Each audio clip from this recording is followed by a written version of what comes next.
qui va avoir 11 mois. Donc je lui ai fait une rotation de ses jouets, de ses jeux. J'essaye de faire ça tous les 15 jours, des fois un petit peu plus, parce que bah voilà, par manque de temps.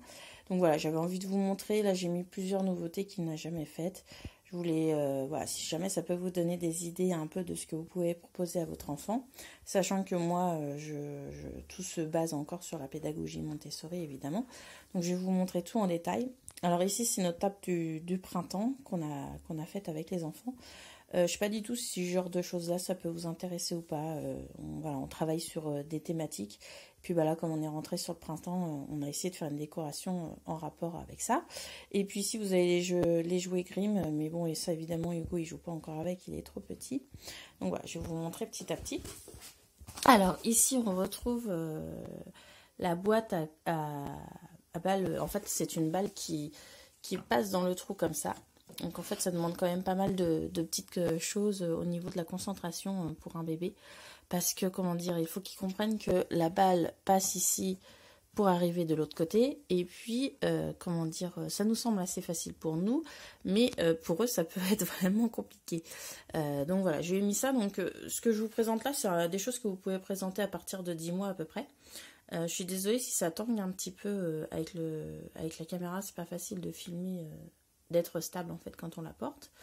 Donc ici je lui ai mis un panier avec des œufs que j'ai acheté chez Action. Ce sont des œufs tout simples, vous voyez si j'appuie ils s'ouvrent. Donc ça ce sont des œufs que j'ai depuis très très longtemps. Vous pouvez retrouver ça chez Action pour 99 centimes je crois, quelque chose comme ça. Et après quand ils grandissent, voilà, il y a plusieurs possibilités de jeu avec, comme par exemple mélanger des couleurs avec des cartes. Enfin voilà, il y a vraiment beaucoup de choses. Là, pour l'instant, c'est que vraiment de la manipulation, ni plus ni moins. Comme on est à Pâques, voilà, je me suis dit que c'était sympa aussi de lui proposer ça. Ensuite, il y a les 4 ellipsoïdes, comment dire, qui vient aussi de la pédagogie Montessori. De toute façon, les 3/4 des trucs, c'est que de la pédagogie Montessori. Donc, en fait, voilà, le but, c'est de prendre, d'enlever les 4 et de remettre. Et en plus de ça, il y a une difficulté supplémentaire, c'est que vous voyez, si on retourne la boule, il y a un problème, ça rentre pas super bien. Donc, comment dire, voilà, c'est une petite difficulté supplémentaire. De toute façon, alors ça, ce genre de choses-là, ça s'appelle de l'encastrement. C'est vraiment quelque chose qui est important à cet âge-là, à développer en fait. Et voilà, vous allez voir, j'ai vraiment mis beaucoup de choses. Ensuite ici, donc c'est un autre encastrement. C'est un puzzle qui vient de chez Jeko. Donc ça, ce sont les classiques. Vous les retrouvez, enfin voilà, ils existent depuis des années. Vous pouvez même les trouver pas cher sur Vinted. D'ailleurs, il me semble que celui-ci, il vient de chez Vinted. Donc voilà, normalement c'est à partir de 12 mois, moi je vous dis qu'il a 11 mois, donc comment dire, je pense que c'est encore un petit peu tôt pour lui, mais j'aime bien aussi lui proposer des choses qui sont, on va dire entre guillemets, d'un niveau supérieur, pour qu'il puisse aussi avoir envie d'aller un petit peu plus loin, de forcer sa concentration. Donc voilà, là ce sont des petits animaux, comme c'est Pâques, je me suis dit que les animaux de la ferme avec la poule et le lapin, voilà, c'est dans la tendance, hein, c'est ce qu'on retrouve un peu partout. Ensuite ici, donc évidemment, on a le coquetier. Donc ça, le coquetier, vous pouvez le présenter vers 9 mois à peu près. Ça peut être compliqué pour certains enfants. Je sais que moi, il commence seulement à y arriver. Mais par contre, quand il le fait, il me regarde et il est très très content. Ensuite, vous avez l'autre coquetier. Enfin, c'est plus un coquetier du coup, parce que c'est pas un œuf qu'on met dessus, mais c'est un encastrement au carré ou un encastrement avec une boule aussi. Que vous pouvez proposer par la suite en fait, une fois que celui-ci l'enfant a réussi. Ensuite ici on a la tour Grimm. Pour l'instant ça c'est vraiment quelque chose, il arrive, il pousse tout et ça ne l'attire pas encore vraiment, donc je laisse quand même pour déjà donner un peu de couleur à son nido et puis aussi pour lui donner envie si jamais il a envie de le faire. Par contre ça c'est quelque chose qu'il aime bien faire. Alors avant c'était pareil, il le jetait et puis maintenant il commence à tout enlever, donc vous voyez c'est des choses comme ça qui s'encastrent.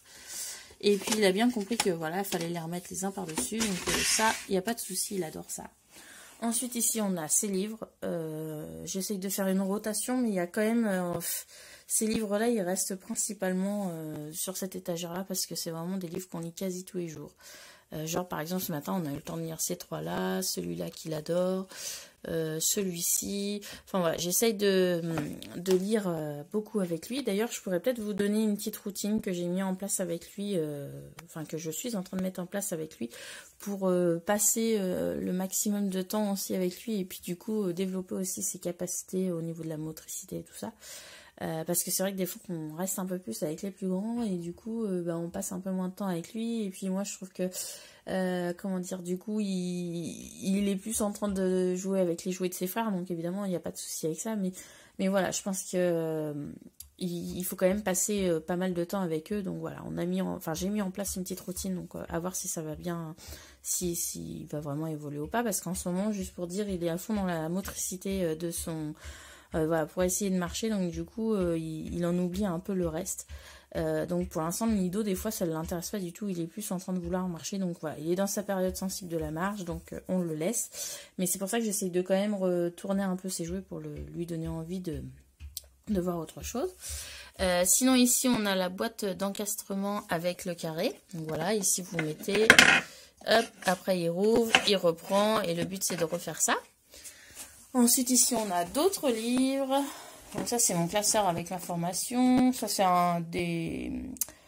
des formats, enfin des choses à toucher, mais pour l'instant, il est trop petit. Et ici, on a l'éveil de bébé que je regarde de temps en temps. Ici, donc, on a deux autres tiges verticales. Donc, celle-ci, elle est à faire avant celle-là. Donc là, en ce moment, je suis à fond en train de lui présenter la tige rouge pour passer après sur la bleue. Ici, on a une boîte de lait que j'ai transformée en boîte à jetons. Voilà, c'est des bouchons, et puis voilà. Donc voilà, et puis sinon, sur son nido, je laisse toujours ce petit truc, je sais jamais comment appeler ça, de motricité que j'avais acheté chez Oxybul. Et il a toujours son panneau, son buzzy board que son papa lui a fait. Donc voilà, en ce moment, on tourne avec ça.